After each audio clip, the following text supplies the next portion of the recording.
Good afternoon. My name is James Cooper. Can I have your full name, please? Hi, I'm Christopher Johnson. My friends call me Chris. Okay, can I see your ID card, please? Of course, it's right here. Thank you. In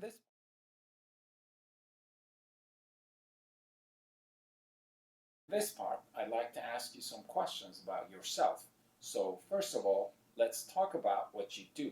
Do you work or are you a student? Well, previously I worked at a sports centre. I was duty manager. However, now I'm continuing on with my education and I'm studying. What are you studying? I'm studying mathematics. To be a bit more specific, I'm studying about elliptic curves, which have a lot of applications in things like cryptography. All right. Why did you choose this major? Well, I think mathematics is really important and it can be applied to everyday life and pretty much everything in everyday life. It's really important in how the universe functions. What's good about where you're studying? Well, for one, my professors at my university are very knowledgeable. They know what they're talking about and they're very fair, and I can go to them with any problems I have about the course. The second thing I'd say is probably my classmates. They're very helpful. We work together a lot when we can to deal with the problems we are given at university. And the third thing I'd probably say is the city the city I'm studying even. I love London and it's a great place to be studying. What would you like to do after graduation? Well, I have lots of plans for after graduation. I first would like to carry on with academic pursuits, maybe do a master's somewhere, further my studies into elliptic curves, or I might go into the workforce. I would enjoy teaching and working with children and helping them learn so they can get on with academic pursuits. I also would like to travel around the world. Thank you. Now, let's move on to talk about collecting things. Have you ever collected anything? Yes, I collected, when I was a child, I was collecting football stickers. So the aim was to get every sticker for every player in the Premier League. I managed to get every player from my team, Crystal Palace, and a few other teams. However, I wasn't good enough at collecting to get all of the What stickers. What things do people collect in your country? Lots of things. I remember when I was a kid, there was a promotion on and people were trying to collect different Coca-Cola bottles from McDonald's. So people were doing everything they could to get all of the different colours that were available. Why do people collect in your country? In my country, I think the main reason people collect is for showing other people what they have and showing off in a sense. Or maybe in like a completionist sense, trying to have everything they can out of a full set. Would you like to start collecting something new in the future? There are many things I'm thinking about starting to collect. For example, I love watches. I don't like digital watches, I prefer analog watches. So I'd like to have a massive collection of watches. My grandfather used to collect watches as well. So I have some of him that he could pass down to me. So I would like to expand my collection.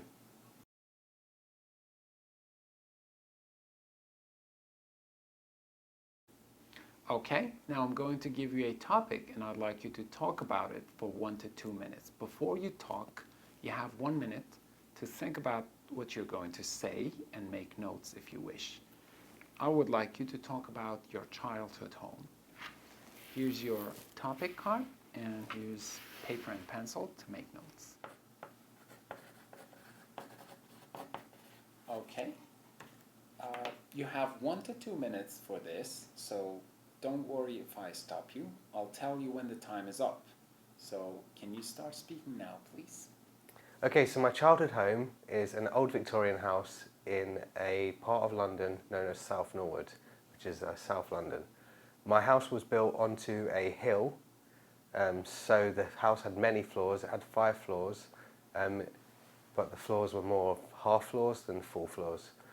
When you head out the back of my house, there was a garage and a lake in the garden, and behind the house is railway lines. So it was very loud growing up as trains were constantly going past my house. But the benefit of that, of course, would be there was a train station close by. My living room of the house had a hardwood floor and a fireplace. It wasn't a real fireplace with an actual chimney. It was a fake modern fireplace. My kitchen has tiled walls and laminate flooring. The kitchen was originally upstairs, but now the kitchen's downstairs after the conversion my parents had in the house when we were growing up. When my parents moved in, the house was in a really bad state. It had this horrible red carpet with all these black marks in it. And so quite recently they've changed it and put in a nice cream coloured carpet. Of course, that means now we can't wear our shoes inside in the house. Upstairs, at the top of the house was my room. I originally shared that room with my brother, who's 18 months older than me. But eventually he moved out into a different room when we were teenagers. In the vicinity of my house, there is a park. We used to play in the park a lot as kids. I also used to play on the street a lot because my house was on a cul-de-sac. So we were able to go out, ride bikes and play football in the street with not much problem.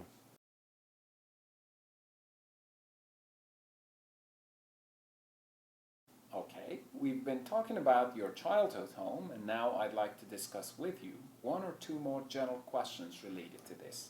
So first of all, let's consider different kinds of houses. Are houses nowadays different from houses in the past? In the past, houses would have been smaller and less tall, so I imagine more cottages and bungalows would have been around. Whereas people now are living in much bigger cities, and they are living in things like high-rise buildings or terrace buildings which are all cramped together. There's also houses nowadays have got more technology in them. For example, plumbing and access to water is a lot easier than it would have been in the past. What kinds of houses will be common in the future? Well, as the population grows, I think people will be moving more towards cities, and they'll be living in places, and because of this, the land in these areas will become more expensive, so people will be living in smaller houses in, for example, skyscrapers or high-rises, as the land will be too expensive for them to have big houses in the city. I also think with the advent of technology, people will be living in smarter houses. We're already seeing today things like Roombas, which are robots which clean the floor for you, or you can turn the lights on in your house just by speaking. I imagine as technology improves, these things will become far more common and far more advanced. What are the advantages of living in an old house? Old houses tend to have very thick walls. They keep a lot of heat in. They're designed well for that purpose. And they also hold their value really well, and they're very nice to look at. They add a lot to landscapes. They tend to be quite big as well. And it's really the nice houses from the past which have made it to today. So if you had a horrible house back then, it probably isn't around still today. Why do some people like to move to a different house? Well, there's many reasons you could need to move to a different house. For example, your family could be increasing in size, so you need a bigger place because you're not going to have space in your old one.